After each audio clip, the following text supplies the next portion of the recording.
Good everyone. Today we will continue our discussion with basic concepts of chemistry. हम बात कर रहे थे नॉर्मेलिटी के बारे में और हमने क्या डिस्कस किया था in the last class we were discussing how to calculate equivalent mass of acid and equivalent mass of base. आज हम today we will discuss how to calculate equivalent mass of salt. तो equivalent mass of salt कैसे, acid और base का equivalent mass कैसे हमने calculate किया था. We have divided the molecular mass of acid और base by some factor n, और वो जो n था एसिड के केस में क्या था, बेसिसिटी था, और बेसिस के केस में क्या था, एसिडिटी था. तो सॉल्ट के केस में हम मॉलिक्यूलर मास को किस चीज से डिवाइड करेंगे ताकि हमें क्या मिल जाए, इक्विवेलेंट मास ऑफ सॉल्ट. तो let us see that. So equivalent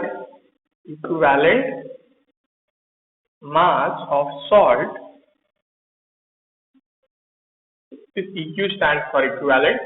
Equivalent mass of salt is equal to molecular mass of salt divided by total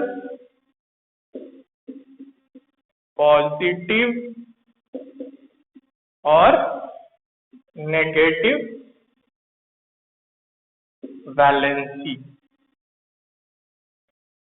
अब ये टोटल पॉजिटिव और नेगेटिव वैलेंसी ऑफ सॉल्ट क्या होता है, we will discuss. So first of all remember the formula that equivalent mass of salt कैसे निकाल सकते हैं आप. सॉल्ट का मॉलिक्यूलर मास निकाल लीजिए और उसको टोटल पॉजिटिव और नेगेटिव वैलेंसी से डिवाइड कर दीजिए. अब हम आते हैं, we will discuss what is this total positive और negative valency. So as you know salt is composed of ion. Ion से मिलकर सॉल्ट बनता है. So there is positive ion, there is negative ion. So एक salt में कितना total positive charge है या कितना टोटल नेगेटिव चार्ज है, उसी को टोटल पॉजिटिव और नेगेटिव वैलेंसी बोलते हैं. मतलब total positive charge is total positive valency, total negative charge is total negative valency. तो आप मॉलिक्यूलर मास को किस चीज से डिवाइड करेंगे, कितना टोटल पॉजिटिव चार्ज है सॉल्ट पे या टोटल नेगेटिव चार्ज है सॉल्ट पे. दोनों को ऐड नहीं कर सकते. We can not add total positive and negative charges because that will be zero. So या तो टोटल पॉजिटिव लीजिएगा या तो टोटल नेगेटिव लीजिएगा. So let us discuss about some of the salt. Let us discuss about some of the salt. तो अगर NaCl के बारे में बोला जाए, NaCl का एग्जांपल लिया जाए तो NaCl में टोटल पॉजिटिव चार्ज कितना होगा, +1. सोडियम पे +1 चार्ज है, या क्लोरीन पे -1. तो टोटल पॉजिटिव चार्ज क्या होगा, +1, या टोटल नेगेटिव चार्ज बोलेंगे तो क्या होगा, -1. ठीक है. So how we can find the equivalent mass of sodium chloride. Equivalent mass of sodium chloride will be its molecular mass divided by valency, या टोटल पॉजिटिव और नेगेटिव वैलेंसी, या total positive और नेगेटिव चार्ज. इस case में 1 है, total positive charge लीजिए वो 1 है, टोटल नेगेटिव चार्ज लीजिए वो भी 1 है. For example calcium chloride CaCl2. अब कैल्शियम क्लोराइड ये जो सॉल्ट है इसमें टोटल पॉजिटिव चार्ज कितना है, कैल्शियम का एक एटम प्रेजेंट है और एक कैल्शियम के एटम पे पॉजिटिव चार्ज कितना होता है, +2. उसी तरह से क्लोरीन के 2 एटम प्रेजेंट है, हर एक क्लोरीन एटम पे -1 चार्ज होता है. तो 2 क्लोरीन एटम पे कितना चार्ज हुआ या टोटल कितना चार्ज हुआ, -2.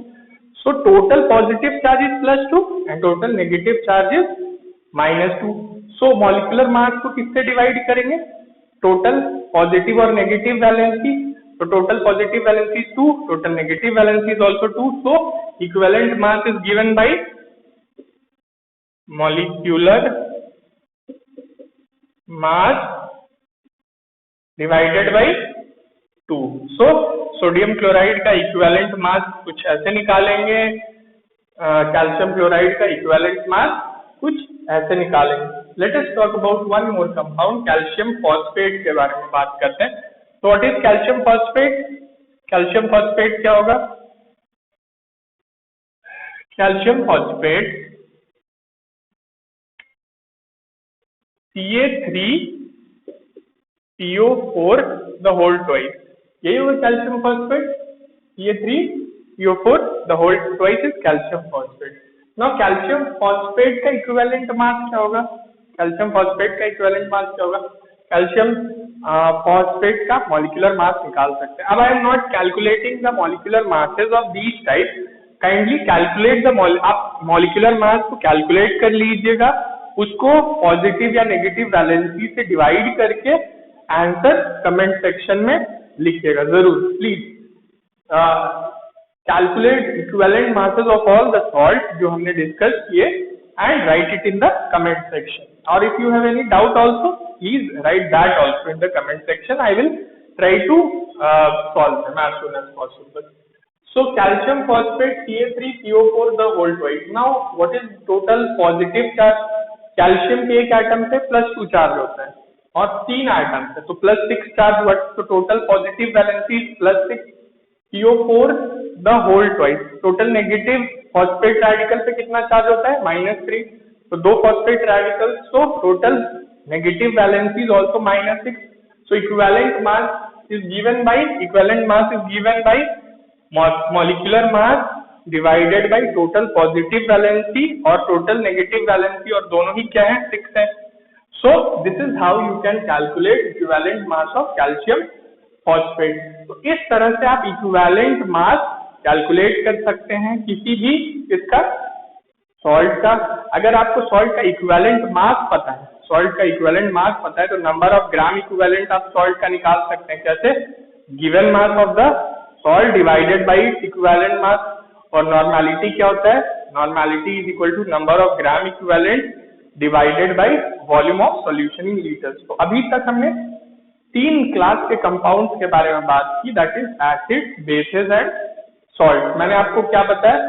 आई have told you to calculate equivalent mass of these 3 compound. उसका यूज क्या करेंगे आप?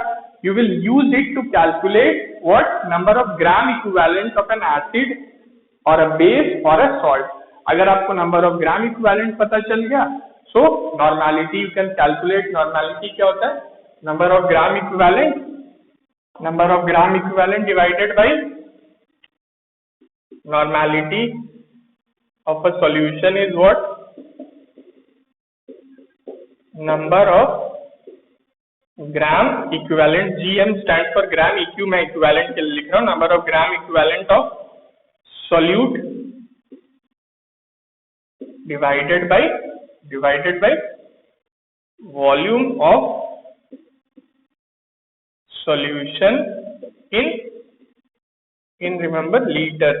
ठीक है, और आप नंबर ऑफ ग्राम इक्विवेलेंट निकाल सकते हैं। नंबर ऑफ ग्राम इक्विवेलेंट कैसे निकालेंगे? गिवन मास को इससे डिवाइड करेंगे इक्विवेलेंट मास ऑफ कंपाउंड, और इक्विवेलेंट मास निकालने का प्रोसीजर मैंने अभी आपको एक्सप्लेन किया 3 डिफरेंट कैटेगरी ऑफ कंपाउंड्स के लिए, for acid, bases, salt. So we will solve some of the questions on this formula so that आपको इन फॉर्मूले का यूज अच्छे से समझ में आ जाए। Now we will discuss some more points related to normality। जैसे हमने मोलारिटी के लिए डिस्कस किया था, that is molarity on mixing solutions of same components, वैसे ही हम नॉर्मेलिटी के भी बारे में देखेंगे। So normality on mixing solution. याद रखिएगा the solutions which you are mixing, the solutions जो सॉल्यूशंस आप मिक्स कर रहे हैं, they are having same component. Same component का मतलब they are having same solute and solvent. अलग अलग सॉल्यूशंस नहीं होंगे, याद रखिएगा, अलग अलग कंपोनेंट्स के सॉल्यूशन नहीं लेंगे आप, सेम कंपोनेंट्स के सॉल्यूशन मिक्स करेंगे। फॉर एग्जाम्पल 3 कंटेनर है, तीनों में A प्लस B का सॉल्यूशन है। लेट अननोन कोई सॉल्यूट सॉल्वेंट है, अननोन सॉल्यूट A और अननोन सॉल्वेंट B। A और B के सॉल्यूशंस आपने लिए, I am not naming them, A और B कोई रैंडम, तीनों में सेम तरह के सॉल्यूशन। ठीक है, सिमिलरली जो फर्स्ट कंटेनर है, इसमें जो सॉल्यूशन है इसकी नॉर्मेलिटी N1 है और वॉल्यूम क्या लिया है आपने? V1।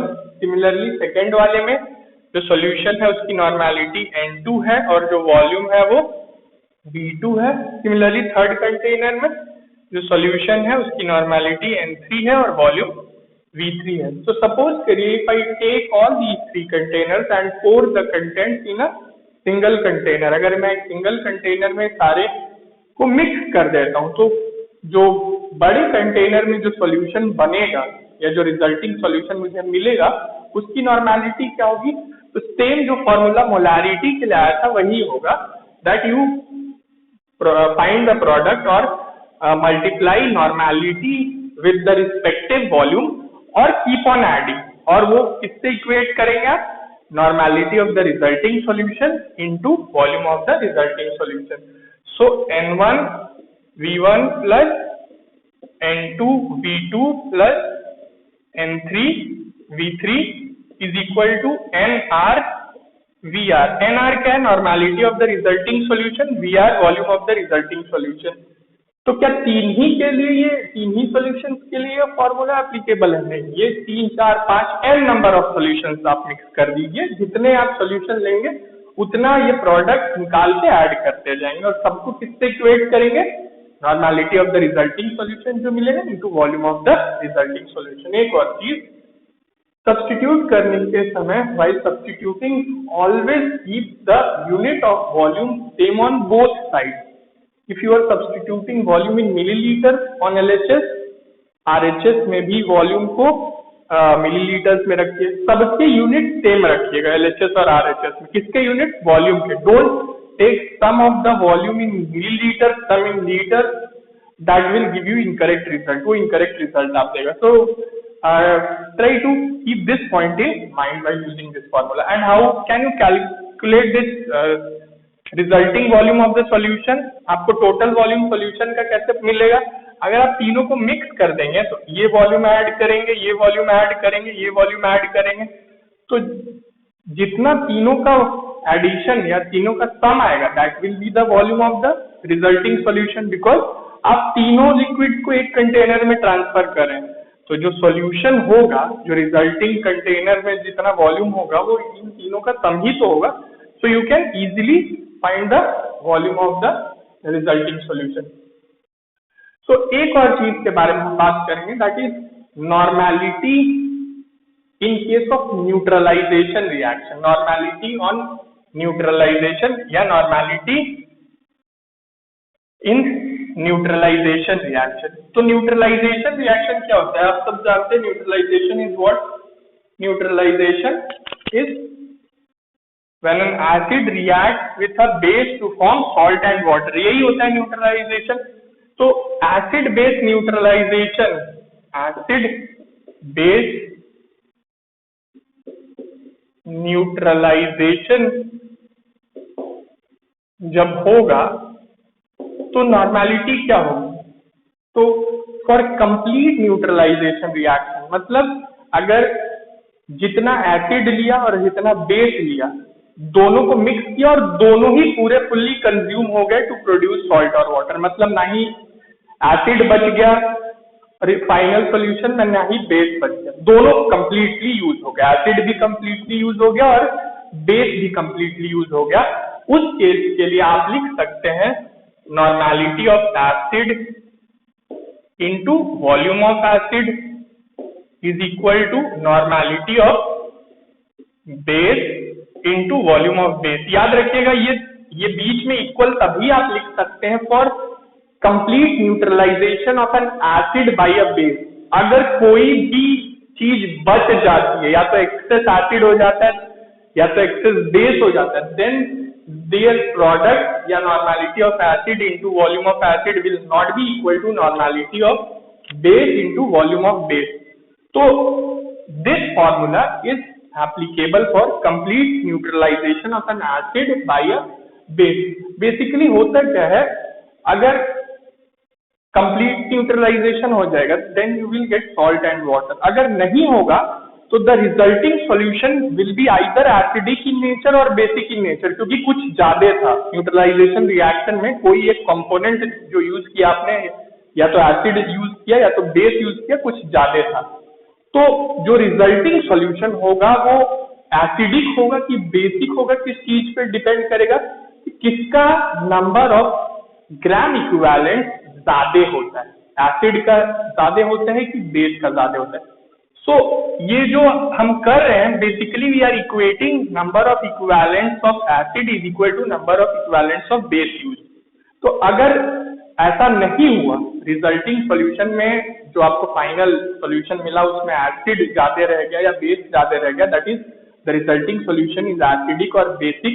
ये पता कैसे चलेगा, हमें पता कैसे चलेगा कि जो न्यूट्रलाइजेशन के बाद जो रिजल्टेंट सॉल्यूशन बचेगा वो एसिडिक होगा कि बेसिक होगा। ये पता करने का तरीका है कि अगर आपने एसिड की नॉर्मेलिटी और उसके वॉल्यूम को मल्टीप्लाई किया, उसी तरह से बेस की नॉर्मेलिटी और उसके वॉल्यूम को मल्टीप्लाई किया, दोनों में से जिसका प्रोडक्ट ज्यादा आएगा, अगर नॉर्मेलिटी ऑफ एसिड और वॉल्यूम ऑफ एसिड का प्रोडक्ट ज्यादा आया as compare to normality of base into volume of base, इसका मतलब number of gram equivalent of acid is present in greater quantity. तो जो रिजल्टिंग सॉल्यूशन मिलेगा आपको after neutralization that will be acidic in nature because acid का gram equivalent ज्यादा है। Similarly अगर इसका प्रोडक्ट ज्यादा मिला, इसका प्रोडक्ट ज्यादा मिला, तो जो रिजल्टिंग सॉल्यूशन होगा that will be basic in nature because आपने number of gram equivalent of base ज्यादा लिया है। So keep this thing in mind and this is used when you are talking about acid base neutralization. एक और relation I would like to tell you connecting या जो normality और molarity को connect करता है। So remember this relation, this is sometimes very helpful. Normality of a solution is equal to molarity of that solution into n. ये n क्या है? ये n वही वैलेंसी फैक्टर है या फैक्टर है जो हम पिछले क्लास से बात कर रहे हैं, दैट इज एसिड के केस में ये बेसिसिटी होगा, बेस के केस में एसिडिटी होगा और सॉल्ट के केस में क्या होगा? टोटल पॉजिटिव और negative valency. So this is about normality. We have covered the theoretical aspect. हमने थ्योरी जितना था या फॉर्मूला उसके बारे में बात कर ली। In the next class, we will be discussing some questions on normality. So today we will keep it till here only. We will continue further in the next class. Thank you so much.